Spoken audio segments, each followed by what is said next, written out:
National education consultants association మరియు Adi Shankara university ఆధ్వర్యంలో the biggest education expo in Nellore.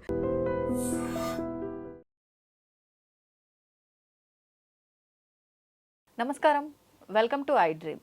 ధర్మ మార్గం విత్ విజిత కార్యక్రమానికి స్వాగతం.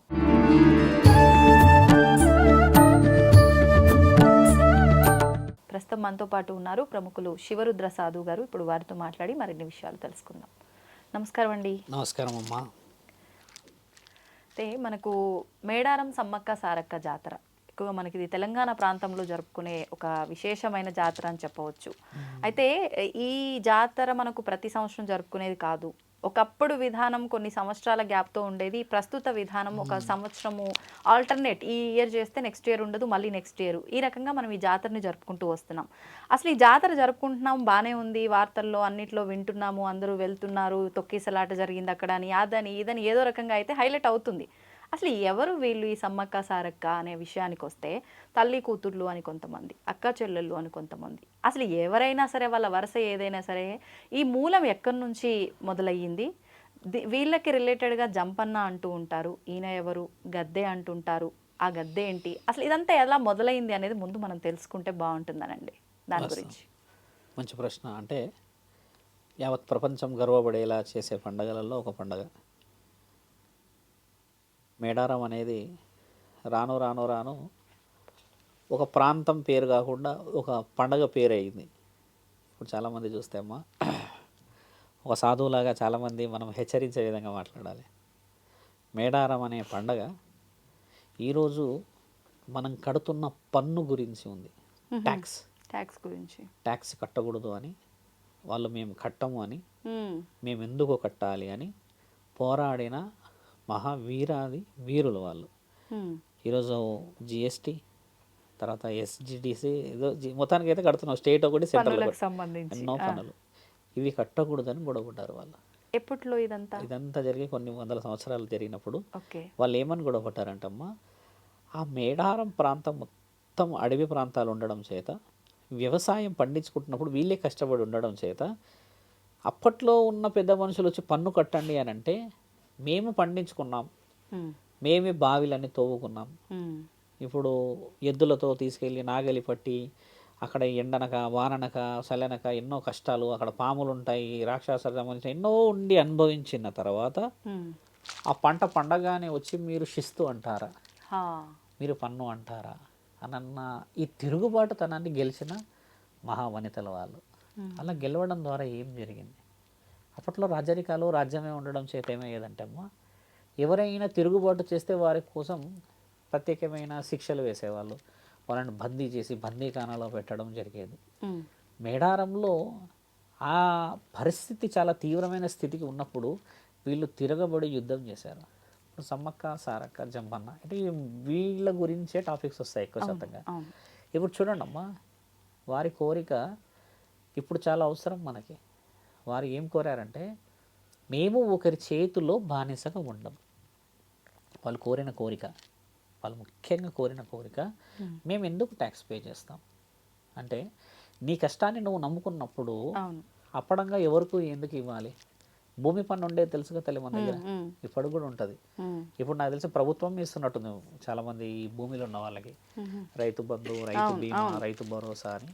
ఒకప్పుడు వీళ్ళ దగ్గర ఇంత అని తీసుకున్నప్పుడు వీళ్ళు కట్టనందుకు వీళ్ళ మీద చాలామంది యుద్ధాలు ప్రకటించారు. దాంట్లో వాళ్ళు వీరమరణం పొందారు.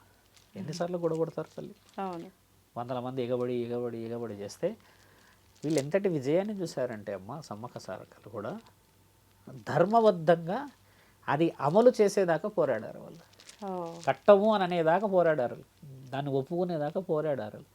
పోరాడి పోరాడి పోరాడి వీరమరణం పొందే రోజు కూడా ఏం చెప్పారంట, మమ్మల్ని మేము ఇక్కడున్న ప్రతి చెట్టు దగ్గర, ఇక్కడున్న ప్రతి కొలనులో కొలువై ఉంటాం.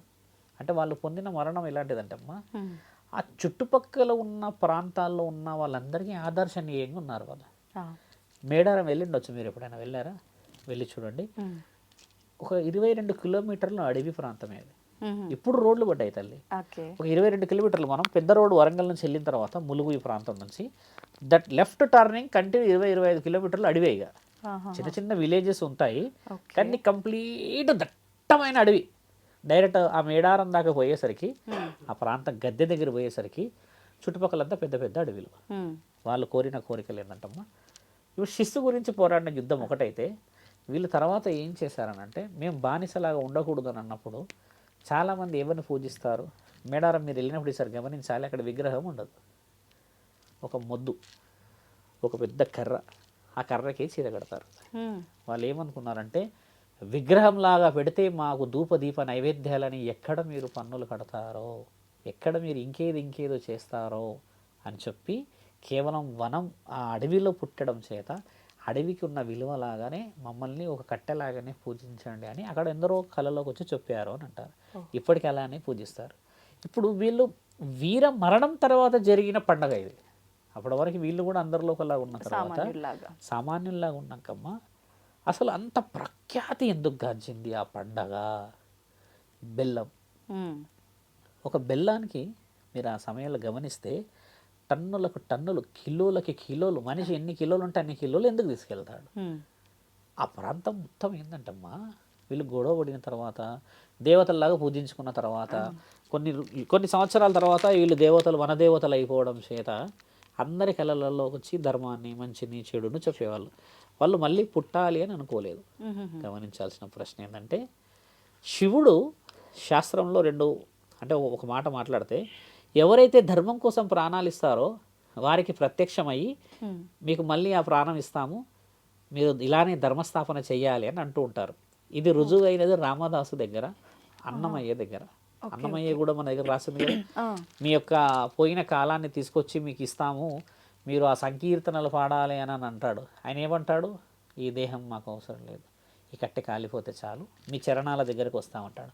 అలాగే రామదాసు కూడా భద్రాచలంలో ఏమన్నాడంటే, చనిపోయే సమయానికి మళ్ళీ నీకు ఆ దేహాన్ని ఇస్తాము అని అంటే ఆయన ఏమన్నాడంటమ్మా, నేను ఈ క్షేత్రంలోనే ఉండాలి, నా ఆత్మని కూడా మీరు తీసుకెళ్ళకూడదు, నేను మిమ్మల్ని చూస్తూ కూర్చుండిపోవాలి అంతే.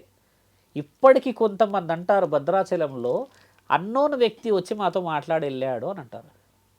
ఇది వినిండవచ్చు. కొంతమంది అంటారు పెద్ద వ్యక్తులు, మళ్ళీ అక్కడ పడుకున్నప్పుడు కొందరు కళల్లో ఒక వ్యక్తి ఈ చిలకలు కొడుతూ కనబడ్డాడు అని అంటారు. అంటే ఈ చిరంజీవులు వీళ్ళందరూ అసలైన చిరంజీవి తత్వాన్ని ఇచ్చిన వాళ్ళు సమ్మక్క సారక్క.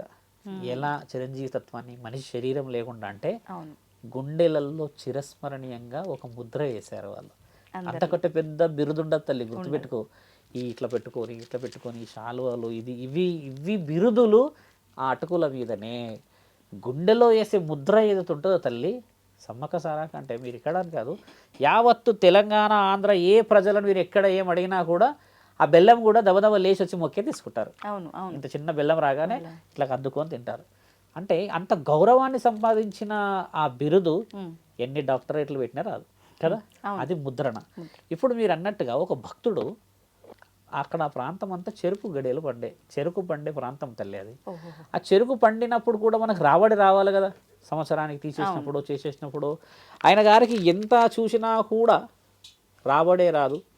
ఈయన ఏమనుకుంటారంటే, అమ్మ వనదేవతలు అయ్యారు మీరు, ఈ వనంలో ఎన్నో సంవత్సరాల నుంచి ఉండి పూజించుకుంటూ చేస్తూ ఉంటే ఈ వ్యవసాయం ఏమో నాకు చేతుకు రావట్లే, బాధ్యతలు ఎన్నో ఉన్నాయి, ఈసారి ఈ పంట అమ్ముడు పోకపోతే నేను వచ్చి కాలం చేసేస్తా, ఈ రాత్రికి నేను కాలం చేసేస్తాను, ఉండదలుచుకోలేదు.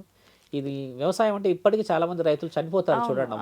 అంటే అంతటి ప్రేమ, అభిమానాలు, ఆ బాధ్యతలు పెట్టుకోవడం చేత ఆ రోజు రాత్రి అమ్మ కళలో కనబడి ఏం చెప్తుందంట, విన్నా నీవు దాంతో ఏదైతే వస్తువు చేస్తావో, అంటే చూడండి చెరుకుతో ఎక్కువ శాతంగా చక్కెర మాత్రమే చేస్తారు, రెండోది బెల్లం. ఆ వస్తువు నా దగ్గరికి తీసుకొచ్చి పెట్టడం చేత నేను నిన్ను ఆశీర్వదిస్తాను అని చెప్పినప్పుడు కళలో ఒక పెద్ద మనిషి వచ్చి చెప్పింది అని అంటే నమ్మకం కదా. అప్పుడు ఆయన ఈ చక్కెర రూపంలో ఉన్నదాన్ని తీసుకెళ్ళి అమ్మ దగ్గర పెడతాడు. ఆ బెల్లం అంటే ఆ రంగు కూడా మీరు గమనించండి, ఈ బెల్లం రంగు గోల్డ్ లా ఉంటుంది ఎగ్జాక్ట్గా. అయితే అమ్మ ఏం చేస్తుందంటే అక్కడ ఆ బెల్లం పెట్టినప్పుడు ఈయన పెట్టేసి సైలెంట్గా కూర్చున్నప్పుడు ఒక పెద్ద మనిషి వచ్చి ఆ బెల్లం ముక్కను తీసుకొని తింటూ ఉంటే ఏమన్నదంట, ఆహా సమ్మక్కకి సారక్కకి ఇష్టం ఉన్నదని ఎవరు చెప్పారో ఈయనకి, ఇంత కమ్మటి బెల్లాన్ని తీసుకొని వచ్చిన ఈ భక్తుడు నిజమైన భక్తుడు అని చెప్పినప్పుడు చుట్టుపక్కల వాళ్ళు వింటారట ఆ మాట. విన్నప్పుడు ఏమైందంటే అక్కడ అమ్మకి బెల్లం అంటే ఇష్టం అంట అని చెప్పి ఇక మనుషులందరూ ఒకరికొకరు మెల్ల కొనడం చేయడం చేత అలా బెల్లం ఎందుకైందంటే అమ్మ ఆ బెల్లానికి ఉన్న విలువ బంగారానికి ఉన్న విలువ ఒకటే. ఎందుకంటే బంగారం ఆమెకి ఇష్టమనంటే మరి భక్తులు బంగారాన్ని ఎలా స్వీకరించి పెట్టగలరు? కానీ రంగు మాత్రం బెల్లంది. ఎవరైతే వ్యాపారాలు చేస్తారమ్మా వాళ్ళందరి ఇంట్లో మాత్రం బంగారం వచ్చే తరుణం ఆ శుభసూచకం సౌభాగ్యతత్వం ఇవ్వడం వాళ్ళ లక్షణం. కాబట్టి బెల్లానికి ఉన్న విలువ ఈరోజు మొక్కుబొడిల ద్వారా ఎవరికైనా 1 కిలో 2 కిలోలు ఇస్తారు మొక్కినప్పుడు ఆమె సాక్షాత్తు కళలో కనబడుతుందంట ఇప్పటికీ. ఇవి లైక్ ఎగ్జాంపుల్. ఇప్పుడు ఎక్కడికో పోవడం కంటే ఒక ఎగ్జాంపుల్ మేమే చెప్తాం. మేము వెళ్ళాము అక్కడికి. వెళ్ళినప్పుడు జంపన్న వాగు ఫస్ట్ మొదట మనకు తగులుతుంది. తగిలినప్పుడు అక్కడ అందరు స్నానాలు చేసుకొస్తారు. దాంట్లో నీళ్ళు ఎరుపు రంగులో ఉంటాయి. ఉన్నప్పుడు ఏమైందంటే అందరు స్నానాలు ఆచరించేటప్పుడు ఎందుకని ఎరుపు రంగులో ఉంటాయి అంటే దానికి ఒకప్పుడు ఏంటంటమ్మా ఆ ఎరుపు రంగు కూడా అర్థం ఏంటంటే చెరుకు గడ్డలు ఉన్న ప్రాంతంలో నీళ్లు ఎరుపు రంగులో ఉంటాయి. అయితే ఇక్కడ వీరమరణము జంపన్న యుద్ధం చేస్తున్న సమయంలో ఆయనకు చాలా కత్తిపోట్లు అన్నీ తగిలినప్పుడు ఆ నీళ్ళల్లోనే పడి కొట్టుకుపోయిండు, మళ్ళీ తిరిగి రాలేడు, అందుకే నీళ్లు ఎరుపు రంగులో ఉన్నాయని కూడా అంటారు. అంటే 2 విషయాలుగా చెప్పవచ్చు. ఇప్పుడు చెరుకు గడలు ఉన్న ప్రాంతాల్లో ఆ నీళ్లు ఖచ్చితంగా ఎర్ర రంగులో ఉంటాయి కదా, అక్కడ స్నానాలు ఆచరించేసి అక్కడ నుంచి మళ్ళీ మనలో ఒక 2-3 కిలోమీటర్లు పోతారు. ఒక స్త్రీ ఏం చేసిందంటే అమ్మ స్నానం ఆచరించేటప్పుడు ఒకసారి మొహం మీద నీళ్ళు కొట్టగానే ఈ ముక్కు పొడక ఇంత పెద్దగా ఉంది, కింద పడిపోయేది. అది ఆ నీళ్ళు ఫ్లో ఉంటుంది చాలా, ప్లస్ సన్న ఇసుక డిజిట్స్లో ఉంటుంది ఇసుక. నువ్వు దిగుతావు సగం ఇంత దిగుతుంది నీ కాలు. ఒకసారి ఉంగరం అందరూ ఇది పోయిందంటే నీకు దొరకడం కొంచెం చాలా కష్టమే. ఇక అందరూ వెతుకుతున్నారు. అందరూ వెతికి ఒక 2 నిమిషాలు అయిన తర్వాత ఈమె ఏడుపు మొదలు పెట్టింది. ఇక ఎందుకంటే అంత పెద్ద ముక్కు పుడుక అంటే బాధే కదా. మరి అశ్రద్ధ చేసినా తిడతారా? కాబట్టి ఈవిడ మొక్కుకుందంట. ఆవిడ చెప్తుంది లైవ్గా, అమ్మ ఒకవేళ ఇది దొరకలేదంటే ఈడ నువ్వు లేవనే, ఎందుకంటే దీనివల్ల నా పరువు ప్రతిష్టతలకి విలువ, నేను ఒక ఇంటికి కోడల్ని, ఖచ్చితంగా తక్కువ అంచనా వేసినట్టే మాట్లాడతారు కదా అనేసి అందరు కలిసి ఒక 5 నిమిషాలు దోలాడిన తర్వాత ఈ కోడలకే కొంచెం ముందుకు పోయినాక కొద్ది దోలాడినాక బయటికి వెళ్ళి దొరికేది. ఆవిడ ఆనందం మామూలుగా లేదు. ఇక మెట్ల వీకెండ్ పరిగెత్తుకుంటూ వస్తూనే ఉంది. అంటే అంత స్పష్టంగా వాళ్ళు ఉన్నారు అక్కడ. అంటే చాలామంది చెప్పే విషయం ఇప్పుడు చూడండి ఛానళ్ళల్లో మనం చెప్తున్న విషయాలన్నీ అమ్మ అక్కడ పోయిన వాళ్ళకి చెప్తే అనుభవాలు బాగుంటాయి. ఇప్పుడు ఒక సాధువు వచ్చి చెప్తున్నాడు అని అంటే అనుభవం ఎలా ఉండాలంటే ఆ ఊరు ప్రాంతం వాళ్ళు చెప్తేనే నీకు అనుభవం కనబడుతుంది. ఇప్పుడు మనం మాట్లాడుకోవడం చేయడం వాణిజ్యం ఒక అడ్వర్టైజ్మెంట్ లా ఉంటుంది కదా, అనుభవం చాలా ముఖ్యమైన. అంత పవిత్రంగా ఉన్నారు వాళ్ళు. ఇప్పుడు ఆవిడ ఒక వస్తువు రూపాననే నువ్వు ఇస్తే నేను బాగు చేస్తాను అనడం చేత ఈరోజు ప్రజలందరూ దగ్గరికి చేరారు. బెల్లం అనేది ప్రభుత్వం ఏర్పాట్లు చేస్తుంది. వీరమరణం పొందిన వాళ్ళందరూ వనదేవతలు అయ్యారు కదా. వనదేవతలు అయిన తర్వాత ఈరోజు మీరు అన్న పండుగ 5 సంవత్సరాలకు ఒకసారి జరిగేదమ్మా, 5 ఇయర్స్కి ఒకసారి జరిగేది ఒకప్పుడు. కాకపోతే అడవి ప్రాంతంలో ఏమయ్యేదంట అంటే అమ్మ 5 years to 5 years అంటే దట్టంగా అడవి మళ్ళీ పెరిగిపోయేది. 5 సంవత్సరాలు ఎక్కువ గ్యాప్ కదా. కాబట్టి ప్రభుత్వం వచ్చే ఆ మనుషులని అదంతా చూసి 1.5 yearకి కుదించింది.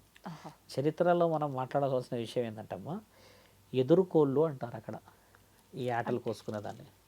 ఏ చెట్టుకైనా సరే అంత దూరం నడవలేని వాళ్ళు అక్కడే చెట్టుకు బొట్టు పెట్టి అక్కడే కూర్చొని ఆ కోళ్ళు కానీ తెచ్చుకునే వాటిని కోసుకొని తిన్న దగ్గర కూడా ఆమె వచ్చి కూర్చొని చూసిపోతుందట. ఎందుకంటే వీళ్ళంతా నా పిల్లలు, వీళ్ళంతా వనదేవతలై గెలిచిన ఊరు కదా. ఒక విషయం చెప్పడం చాలా ముఖ్యమైనది ఏంటంటే అమ్మా అప్పట్లో వీళ్ళు మహాయుద్ధాలు చేస్తున్నప్పుడు ఉన్న ఆ జీవులు ఆ ప్రాణులందరే కారణ జన్ములై మళ్ళీ పుట్టి ఆ జాతరకి ఇప్పటికీ పోతారని మా గురువు గారు చెప్తుంటే విన్నాం.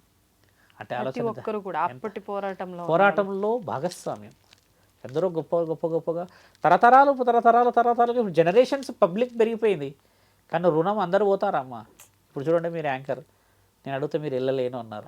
ఇప్పుడు నేను ఒక శివభక్తుడిని, నేను ఎక్కడో తిరగాల్సిన నేను పోయినా అక్కడికి అని అంటే మనకి ఎట్లుంటుంది అంటే అది పరమాత్ముడి లీల. అక్కడ పోయినప్పుడు నేను చాలా గమనించా, అక్కడ ఒక కొండ ఉంటుంది, ఎప్పుడు నీళ్ళు వస్తాయి, ఇంటికి నీళ్లు తీసుకొని వస్తారు అక్కడ నుంచి వాళ్ళు. అంటే వివరంగా సాధువులం కాబట్టి చెప్పిందంటే చరిత్ర అంతరార్థం చెప్తున్నాం. ఆ పండుగలో 3 రోజుల నుంచి 7 రోజులు జరిగే ఆ గొప్ప పండుగని మనం కాదు ప్రపంచానికి చాటి చెప్పే విధంగా స్వీకరించాలి. తెలంగాణ ప్రజలు ఎంతటి అదృష్టంలో ఉన్నారు చూడండి అమ్మా. ఒక జాతరకి సుమారు 10-12 కోట్ల మంది వస్తారంటే అంచనా వేయగలమా? అలాంటి గొప్ప జాతరలో మొదటి స్థానంలో ఉన్న సమ్మక్క సారక్క జాతర. చెప్పేది ఏంటంటే ఈసారి ప్రభుత్వం చాలా గొప్పగా ఏర్పాట్లు చేసింది. ఈసారి ఎప్పుడు రాబోతుందండి? ఇప్పుడు ఏంటంటమ్మా సంక్రాంతికి మొదలవుతుంది అని అన్న మాటలో ప్రజలు ఇప్పుడే మొదలు పెట్టేశారు వెళ్ళటమా. ఎందుకంటే చాలామంది ఆ పబ్లిక్ తట్టుకోలేరు అక్కడ వచ్చేదానికి. ఇప్పుడు లక్షల మంది రావడం చేత చిన్నపిల్లలు ఆ వాగులు ఎన్ని మళ్ళీ రోజుల పాటు జరుగుతుంది ఇవి సుమారు 7 రోజులు జరుగుతుంది. రోజుల పాటు ఇప్పుడు మీరు బాగా గమనించి చూస్తే అమ్మ ఆ వాగు కూడా ఇప్పుడే బాగా పొంగుతుంది, మీరు గమనించండి. ఓహో ఈ 7 ఇప్పుడు రోజులు ఈ వాగు బాగా పొంగుతుంది ఇప్పుడు అంటే ఎప్పుడైనా ఈ సంక్రాంతి తర్వాతనే బాగా జరుగుతుంది. ఎప్పుడైనా అలా జరుగుతుంది. వాగు సహజ సిద్ధంగా మిగతా రోజుల్లో తక్కువ ఉంటుంది, ఇప్పుడు ఈ జాతర సమయంలో చాలా పెద్దగా పొంగి పొంగి ఉంటుంది నీళ్ళు. ఓహో కాబట్టి ఏంటంటే మనందరం పోవాలి. వీరమరణం పొందిన వాళ్ళందరూ అంటే మొక్కులు ఉన్న వాళ్ళు విడి సందర్భాల్లో కూడా వెళ్ళొచ్చా? వెళ్ళే హ్యాపీగా అవకాశం వెళ్ళొచ్చు. ఉందా? వెళ్ళొచ్చు. మొక్కులు ఉన్న వాళ్ళు ఇప్పుడు జాతరలో వెళ్ళడం ఏమవుతుందంటమ్మా, ఉమ్. జాతర వాతావరణం మనం ఇండివిజువల్గా వేరుపడి వస్తుందా? రాదు. జాతరలో కోతి కూడా సింహంలాగానే ఉంటుంది. కాబట్టి మనం మంచిగా పోయి ఆనందంగా రావాలి. అందరికి ఎవరికైనా ఇప్పుడు అన్ని బ్రహ్మోత్సవాలు జరుగుతాయి, మిగతా రోజుల్లో కూడా తండ్రి ఆడనే ఉంటాడు, కానీ ఆ యొక్క ఆర్భాటం రాదు కదమ్మా. రాదు. కాబట్టి 22 కిలోమీటర్లు అంటే ఆల్మోస్ట్ 10-12 కిలోమీటర్ బ్లాక్ ఉంటుంది. కాబట్టి ఉమ్. ఏ చెట్టుని పూజించినా వాళ్ళు అక్కడే ఉంటారు. వన దేవతలు ఉమ్. పునర్జన్మ వాళ్ళకు ఉండడం చేత ప్రతి ఒక్క దేవీ దేవతలని తలపించే విధంగా భక్తులు వాళ్ళని నిర్ణయించారు. ఉమ్. సమ్మక్క సారక్కలు దేవతలు కాదు అని కొంతమంది అంటారు, అవును. కానీ వాళ్ళు వనదేవతలు. వాళ్ళు ఎవరి కోసం పోరాడారు? ఉమ్. న్యాయం కోసం పోరాడారు. వారు ఎవరి కోసం వచ్చారు? ప్రజలకి ధర్మాన్ని గెలిపించి తీసుకొచ్చారు. శిస్తు కట్టను అని గొడవపడి శిస్తుని గెలిచిన మహావీరులు. వాళ్ళ కోరిక కూడా ఏముండేనంటే అమ్మ, ఏ రోజైతే లాస్ట్ దీపం సమ్మక్క సారక్కల మీద అయితే వెలుగదో ఆ రోజు శిస్తు కట్టడం మొదలవుతుందని కూడా చెప్తారు. అంటే అర్థమైందన్నమాట. నేను మళ్ళీ చెప్తాను. ఎవరో ఒకరు దీపం పెడుతూనే ఉంటారమ్మా, సమ్మక్క సారక్క మా ఇంటి దేవత అని కదా. అవును. అట్లా ఎవరూ పెట్టని రోజు నుంచి శిస్తు వసూలు చేస్తారని కూడా పెద్ద మనుషులు చెప్తూ ఉంటారు. అంటే ఎవరో ఒకళ్ళు ఏదో విధంగా పూజించాలి అని అర్థం. ఎందుకంటే ఎందుకు శిస్తు కట్టాలి అనేది కదా మనం వ్యవసాయం చేసుకున్నప్పుడు. కాబట్టి గొప్ప పండుగలు గొప్పగా రావాలి. సమ్మక్క సారక్కకి ఈసారైనా మీరు వెళ్ళిరండి. మన చరిత్ర తెలంగాణలో ఉన్న గొప్ప గొప్ప దేవాలయాలన్నీ చూసి రావడమే అమ్మా. కాబట్టి మనం ముఖ్యంగా చెప్పేది ఏంటంటే ప్రజలు జాగ్రత్తగా పోయి రావాలి. అవును. మంచోళ్ళు చెడ్డోళ్ళు కూడా ఉంటారు. ఉంటారు. ప్లస్ చిన్నపిల్లలు ఉన్న వాళ్ళు జాగ్రత్తగా వెళ్ళాలి. గర్భిణీ స్త్రీలు, ఉమ్. వాళ్ళు పెళ్ళి కాని వాళ్ళు ఏదైతే వాయినాలు ఇస్తారమ్మా, వాళ్ళకి పెళ్ళిళ్ళై పిల్లలు పుడతారని నానుడి. ఎవరైతే బెల్లంతో అమ్మకి అక్కడ నైవేద్యం సమర్పిస్తారో ఉమ్. వారి ఆయుర ఆరోగ్యాలు బాగా అవుతాయని చెప్పేసి నానుడి. ఓకే. అక్కడ పోయి అక్కడ కూర్చున్న అది కాకుండా మెయిన్గా చెప్పే విశేష వివరణ ఉన్న వాళ్ళని కనుక్కుంటే చరిత్ర గొప్పతనం తెలుస్తుంది. అవును. నెంబర్ ఆఫ్ టాక్స్ అయిపోవడం వల్ల ఏమవుతుందంటే మీరు అన్నట్టుగానే కొన్ని ధర్మ సందేహాలు నమ్మశక్యంగా ఉండకపోవచ్చును. కాబట్టి ప్రేక్షకులందరూ కూడా యావత్ తెలంగాణ ప్రపంచం మొత్తం గర్వించే విధంగా చేయాలని ఆలోచన చేస్తున్నాం. నమః శివాయ. ధన్యవాదాలండి.